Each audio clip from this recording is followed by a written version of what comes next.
तो आज का जो हमारा शेयर रहने वाला है वो है औरोबिंदो फार्मा लिमिटेड। शेयर में बात करें तो आज हमें 6% का गिरावट देखने को मिल रहा है। नॉट ओनली टुडे, अगर मैं 5 डेज़ की बात करूँ तो 7% फिसल चुका है अपने ऊपरी लेवल से। 1200 का लेवल थे, वहाँ से कंटिन्यूसली में फिसलते हुए देखने को मिल रहा है शेयर में। 1 महीने की बात कर ले तो 3.51, 6 मंथ्स की बात कर ले तो 7.48, वहाँ से एक अच्छा लेवल्स पे जाते हुए देखने को मिला तो था शेयर। ठीक है, वहाँ से फिर से हमें एक गिरावट आ रही है और यहाँ पे कुछ भी रुकने का नाम नहीं लेगा। टोटली बियरिश है शेयर, टोटली बियरिश है। नाउ यहाँ पे कंपनी के रिजल्ट्स पर्सपेक्टिव से and on a fundamentals perspective से मेरा क्या ओपिनियन है शेयर को लेके, we will understand that and okay. And यहाँ पे थोड़ी चीज़ों को अंडरस्टैंड करते हैं कि अब इस लेवल्स पे हमें करना क्या चाहिए। ओके, अगर आप ऑलरेडी इन्वेस्टर हो तो इसका आंसर मिल जाएगा आपको। फ्रेश एंट्री लेना है उसका आंसर भी आपको मिल जाएगा। तो प्लीज़ वीडियो में अंदर बने रहो, चीज़ों को अंडरस्टैंड करो। नाउ बिना किसी देरी के directly we will dive into this company's news. एक तो न्यूज़ है छोटा सा, तो वो थोड़ा सा अंडरस्टैंड करते हैं क्या है। India's Aurobindo Pharma hits over 3-month low, US business still weak, city says। Okay, तो ये एक है।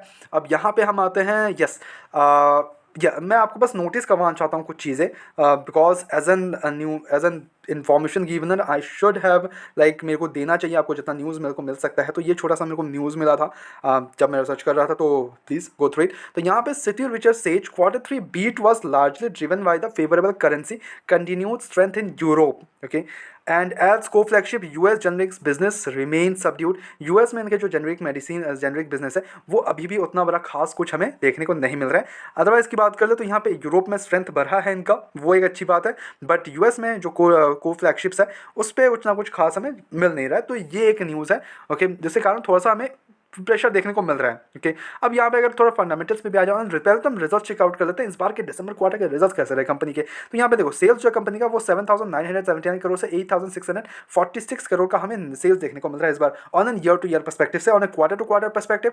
8,286 करोड़ से 8,646 करोड़, यहाँ पे भी बढ़िया जंप है। ऑपरेटिंग मार्जिन 20% से 21% को होते हुए देखने को मिल रहा है एंड क्वार्टर टू क्वार्टर भी 20% से 21%। तो ऑपरेटिंग मार्जिन का श्रिंक होने के बजाय 1% से बढ़ते हुए देखने को मिल रहा है, ये एक अच्छी बात है। ऑपरेटिंग प्रॉफिट 1,578 करोड़ से 1,773 करोड़ का होते हुए देखने को मिल रहा है, यहाँ पे भी बढ़िया जंप है। नेट प्रॉफिट की बात करो तो 846 करोड़ से 910 करोड़ का नेट प्रॉफिट हमें देखने को मिल रहा है। अर्निंग पर शेयर 14.56 से 15.67 को होते हुए देखने को मिल रहा है, ये बहुत ही बढ़िया जंप आते हुए देखने को मिल रहा है on an year to year perspective and on a quarter to quarter perspective as well. तो रिजल्ट्स काफ़ी शानदार है, इसमें कोई डाउट नहीं है। बट ये जो रिजल्ट्स है ये ऑन लाइक यूरोप के जो स्ट्रेंथ बने इनके उनके कारण वगैरह हैं।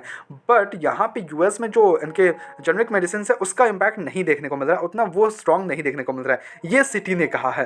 बट अगर वहाँ पे स्ट्रेंथ, एक चीज़ को समझो, वहाँ पे अगर स्ट्रेंथ बढ़ जाता है यूएस जो जेनरिक मेडिसिन है तो उसका इम्पैक्ट जो नेट प्रॉफिट में देखने को मिलेगा that on like another level. तो वो भी समझो बात को, वो भी ऑन अनदर लेवल होगा, तो वो चीज़ भी अंडरस्टैंड कर लो। ओके, अब आते हैं थोड़ा फंडामेंटल्स परस्पेक्टिव। देखो, रिजल्ट्स परस्पेक्टिव से I am okay, share is good, okay, not at all a doubt. Company के रिजल्ट्स काफ़ी शानदार हैं, quarter to quarter on like previous कुछ ईयर से काफ़ी अच्छा एक इंक्रीज अब देखने को मिल रहा है। बिकॉज पहले 400 करोड़ के इनके नेट प्रॉफिट्स थे, नाउ इंक्रीज टू 900 करोड़ का net profits. Now that's a great jump here. Okay, तो उसमें कोई डाउट नहीं, और रिजल्ट पर्सपेक्टिव शेयर बहुत ही शानदार है। मार्केट कैप 65,000 करोड़ के आसपास का, इंडस्ट्री पी अगर स्टॉक का देख लें तो 18.5 का, इंडस्ट्री पी 29.5 का है, तो अंडर वैल्यू तो वैसे भी है शेयर। आरओसी की बात कर ले तो 14.2 का आरओसी है एंड 11.1 का आरओई है। तो अब उसने नॉट से कि लाइक एक्स्ट्राऑर्डिनरी है, बट ऐसा भी नहीं है कि एकदम खराब है, इट्स मीडियोकर, इट्स कॉल्ड। डेप्ट की बात करें तो 7,794 करोड़ के आसपास का डेप्ट है, डेप्ट इक्विटी 0.22 का है। बैलेंस शीट जाके देखे तो कंपनी के पास 34,000 करोड़ के रिजर्व्स भरे हुए हैं। My goodness, reserves are like on another level में इनके रिजर्व्स है, बहुत ही शानदार रिजर्व्स है कंपनी के पास। अब वही अगर हम ऑपरेटिंग मार्जिन की बात करें तो 20% का इनका मार्जिन देखने को मिल रहा है। प्रॉफिट को थोड़ा सा नेगेटिविटी देखने को मिल रही है, पीजी रेशियो 2.34। ठीक है, अब वही अगर इन्वेस्टर्स की बात कर ले तो यहाँ पे 51% की होल्डिंग अभी भी प्रमोटर्स के पास है। एफआईएस ने हालांकि माल बेचा है। डीआईएस की बात करें 27.66 के अराउंड है। गवर्नमेंट के पास 0.03 का माल है, इन्होंने स्टेक इस बार खरीदा है। पिछले अगर देख ले तो 0 स्टेक था, but now it's increase to 0.03।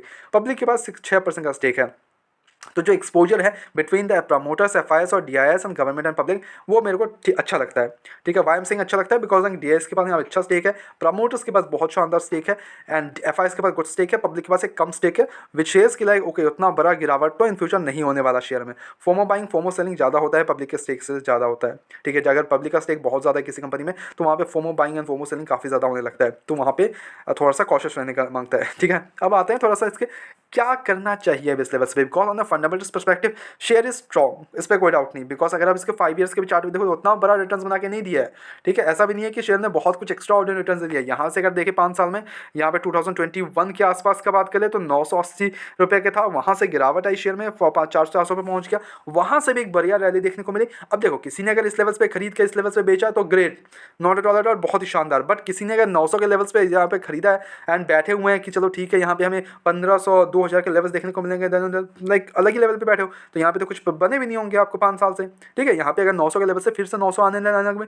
यहाँ पे 4 से 5 साल तो यहीं लग गए आपके। यहाँ पे 2021 में यहाँ पे 1000 रुपये टच किया था, यहाँ पे 1000 रुपये पहुँचने में 2024 4 साल तो यहीं निकल गए। अब वहाँ से अगर थोड़ा सा हमें इंक्रीज अप देखने को मिला, बहुत ही शानदार, वहाँ से आपने थोड़ा प्रॉफिट बना लिया, बट फिर से वही गिरावट 980, तो कोई मतलब नहीं। और लॉन्ग टर्म पर्सपेक्टिव से 5 साल से वही बैठा हुआ है शेयर, ठीक है, उतना बड़ा मूवमेंट नहीं है, और अभी फिर से बेयरिश होने का देखने को मिल रहा है, तो अभी कहाँ तक जा सकता है। तो आउट से कि अभी भी शेयर वही है अपना 900 का लेवल्स अच्छा है, टूटा तो है नहीं आई थिंक, या फिर टूट गया, अभी तक तो नहीं टूटा है, बट 1000 का एक अच्छा है वो सपोर्ट है कि वहाँ से अगर घूम जाता है तो बढ़िया है। 1050 के आसपास तो पहले भी टच किया इसने, तो 1000 से आगे घूम जाता है तो बढ़िया है। अगर 1000 को ब्रेक करता है देन हमें 900 के लेवल्स दिखा सकता है, तो वहाँ थोड़ा कॉशियस हो जाना। तो अगर आप लॉन्ग टर्म इन्वेस्टर हो तो चलो ठीक है, बट शॉर्ट टर्म में आउट से कि देखो थोड़ा आपको यहाँ पे बड़े रिटर्न्स बनने में थोड़ा टाइम लगेगा इसमें, ठीक है। तो बड़े रिटर्न्स के लिए वेट करने से अच्छा कि लाइक आप इसमें बाय ऑन डिप करो, जितना गिरावट में मिले उतना बढ़िया है, तो उससे आप जितना अप में मिलता है, आपने अगर इस लेवल्स पे खरीद के बाय ऑन डिप किया होता तो इस लेवल्स पे तो एक बढ़िया आपको जो एवरेज प्राइस है वो डाउन हो जाता है, वहाँ से अगर प्रॉफिट बनना स्टार्ट होता एंड आपने बेच दिया होता लाइक 1300 1400 1500 का, तो बढ़िया प्रॉफिट्स निकाल दिए होते और वहाँ से फिर वेट करते बाय ऑन डिप्स करने का, तो वो ये एक स्ट्रैटेजी अपना सकते हो as a kind of shares में, ठीक है। तो ऑन लॉन्ग टर्म परस्पेक्टिव से शेयर स्ट्रॉन्ग है, फंडामेंटल गुड है शेयर, कोई इशूज़ नहीं है। यूएस अगर स्ट्रेंथ हो गया, स्ट्रेंथ बन गया, तो यहाँ पे हमें क्वार्टर्स और भी जंप आते हुए देखने को मिले, उससे और भी हमें तेजी बढ़ते हुए देखने को मिलेगी। तो लॉन्ग टर्म पर्सपेक्टिव शेयर सही है, ओके, कोई इशूज़ नहीं है। आराम से बैठो, नीचे अगर लेवल्स पे खरीद के रखा तो आराम से बैठ सकते हो, कोई भी इशू नहीं है, शेयर बढ़िया है। हमारी तरफ से हालांकि कोई बाय एंड सेल कमीशन बिल्कुल भी नहीं होनी, सजेशन है तो please take it as a suggestion. अपने एजुकेशन पर्पस के तौर पर वीडियो को देखो, go ahead do your research as well and then make the investments. Blindly किसी भी विश्वास में इन्वेस्टमेंट्स ना करें, ऐसा रेगुलर अपडेट्स के लिए चैनल को सब्सक्राइब करो, वीडियो को लाइक करो। मिलता है नेक्स्ट वीडियोस में।